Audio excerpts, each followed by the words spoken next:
Hal ini tak lepas dari keyakinan warga yang percaya jika sang dewi berkebaya kuning kadang menjelma menjadi sosok seekor ikan mas yang jika ikan mas itu diambil akan mendatangkan petaka.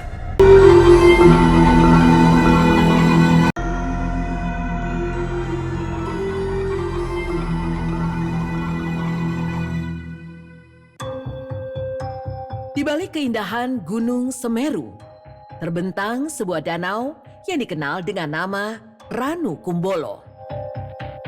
Sebuah destinasi wisata alam yang memikat para pendaki dan pecinta alam dengan airnya yang tenang serta kabut pagi yang mempesona. Namun di balik pesonanya, Ranu Kumbolo menyimpan kisah-kisah mistis yang masih dipercaya hingga kini. Masyarakat sekitar meyakini danau ini dijaga oleh sosok dewi berkebaya kuning, penunggu mistis yang kerap menampakkan diri sebagai pertanda atau peringatan bagi siapapun yang bersikap tidak sopan di kawasan danau. Ada larangan berenang hingga memancing di danau Ranu Kumbolo. Hal ini tak lepas dari keyakinan warga yang percaya jika sang dewi berkebaya kuning kadang menjelma menjadi sosok seekor ikan mas yang jika ikan mas itu diambil akan mendatangkan petaka. Keheningan Ranu Kumbolo seolah menjadi gerbang antara dunia manusia dan dunia tak kasat mata. Dari mitos inilah cerita rakyat berkembang tentang asal-usul terbentuknya Danau Ranu Kumbolo.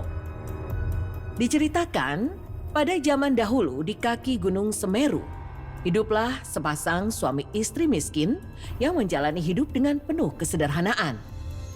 Sang suami bekerja sebagai pencari ikan di sungai. Sementara sang istri yang tengah mengandung tetap setia mengurus rumah kecil mereka yang beratapkan jerami. Meski serba kekurangan, keduanya hidup rukun dan saling menguatkan. Berharap suatu hari Tuhan memberi jalan keluar dari kesulitan yang mereka hadapi saat itu. Suatu pagi, sang suami pergi memancing ke sungai yang mengalir jernih dari lereng Semeru. Berjam-jam ia menunggu, hingga matahari mulai menuju senja. Saat hampir putus asa, kailnya tiba-tiba ditarik kuat dengan sisa tenaga. Ia mengangkat seekor ikan mas berukuran besar. Namun keanehan terjadi. Betapa terkejutnya ia ketika ikan itu berbicara dengan suara lembut. Memohon agar tidak dibunuh. Ikan mas itu berjanji akan menolong kehidupan sang nelayan. Asalkan satu syarat dipenuhi, yaitu merahasiakan keberadaannya dari orang lain, termasuk sang istri. Sang nelayan menyetujui permintaan itu. Dan ajaibnya, setiap sisik ikan mas yang terlepas berubah menjadi emas. Dengan emas itu, perlahan ekonomi keluarga mereka pun membaik. Rumah diperbaiki, kebutuhan lain tercukupi, dan mereka tak lagi kelaparan. Sang ikan mas itu pun dirawat dengan penuh kasih di dalam sebuah gentong air besar di halaman belakang rumah. Namun takdir berkata lain. Sang istri yang sedang mengandung besar sering mengalami dorongan keinginan akan sesuatu yang kuat, yang biasa disebut ngidam.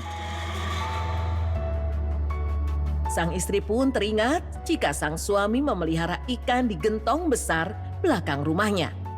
Dan yakin suaminya tidak akan marah hanya karena seekor ikan. Ia pun memberanikan diri membuka gentong air dan tanpa ragu menangkap ikan mas jelmaan itu. Lalu, sang istri memasak dan memakannya tanpa mengetahui rahasia dari sang ikan.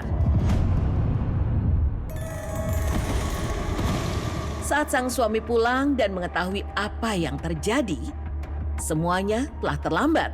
Ia terkejut karena ikan hasil tangkapannya tinggal kepala dan tulangnya di atas piring. Melihat hal tersebut, seketika emosional sang suami tak terkontrol. Ia langsung memarahi istrinya sambil menceritakan asal-usul ikan tersebut. Sejak hari itu, keberkahan emas pun menghilang. Mereka pun kembali harus berjuang untuk mempertahankan hidup seperti dulu lagi. Beberapa bulan kemudian, lahirlah seorang anak laki-laki. Tubuhnya sehat, tetapi kulitnya dipenuhi sisik seperti ikan. Anak itu diberi nama Kumbolo.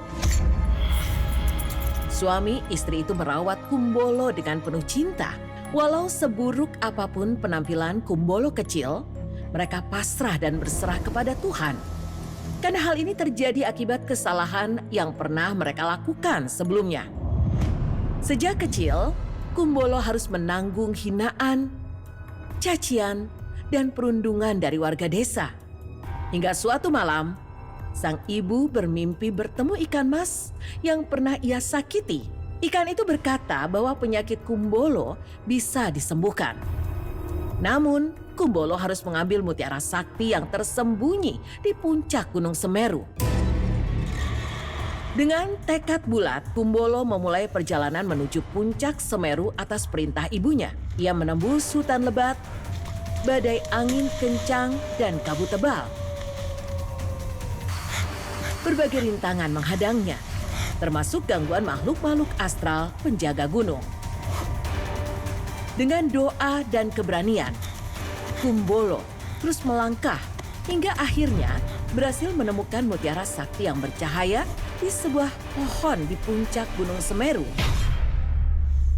Dengan rasa bahagia bercampur harapan atas kesembuhannya, Kumbolo berlari kencang menuruni gunung untuk segera mengabari orang tuanya. Namun karena kurang berhati-hati, ia terpeleset di lereng yang curam.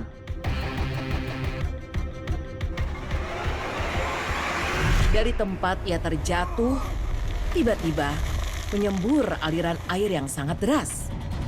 Air itu mengalir tanpa henti, hingga membentuk sebuah ranu atau danau yang luas. Dengan segenap tenaga,